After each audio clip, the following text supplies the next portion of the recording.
एते दिन पर आम पुणी कुआड़े बुलवाक बाहर भिडियोटी संपूर्ण देखते। मालिक जय जगन्नाथ। पुणी एक नुआ भिडियो को आपको मालिक मु मोर किसी सांग बाहर पड़ू पुणी एक नुआ स्पॉट को तो बहुत समय प्लानिंग पर आम आस पहुंचलु महेंद्रगिरी। महेंद्रगिरी ओडिशार एक अति पवित्र एवं ऐतिहासिक जहाँकि गजपति जिलार रायगढ़ ब्लॉक अवस्थित। महाभारत में कहुए जे महेंद्रगिरी पर्वत शिखर पंचु मंडप एवं कुंती किसी समय अतिबाहित करथिले। युधिष्ठिर भीम एवं कुंती नाम मंदिर मान पौराणिक मत अनुसार भगवान परशुराम एठारे चिरंजीवी होई बास करती एवं तपस्या करती। महेंद्रगिरी ओडिशार द्वितीय सर्वोच्च शृंग जार उच्चता 1501 मीटर।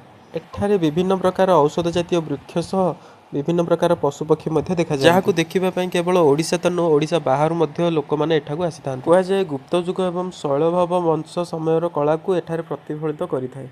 यह गंगवंश राजा मानकर आराध्य स्थली थिला। महेंद्रगिरी रे किछि समय बुलाबुली करबा पर हमको भोक हो सारिथिला। सेतिपे आमे आसी पहुंच गलो। रोषे दायित्व थिले अनुभव भाई कारण से सब टिके भलो रोषे करथि। बाकी समस्तଙ୍କର सहयोग जोगो रोषेटी जल्दी सरी जायथिला। आ बाकी आमे किछिटा जिनिस भूली जायथिलु नेबा पय। सेतिपे से जिनिस आनिबा पय पाख बाजार को आमे जायथिलु।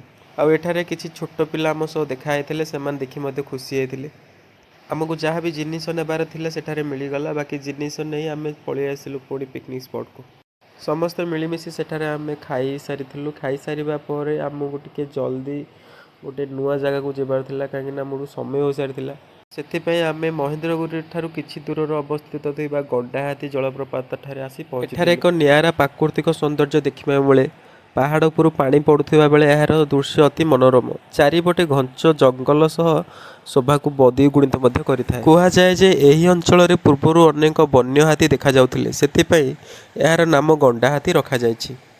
बाकी सेठारे आमे किछि समय बुलाबुली करबा परे संध्या सारिथिला।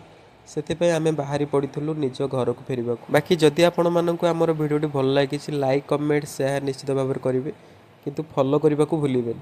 रहिलु जय जगन्नाथ।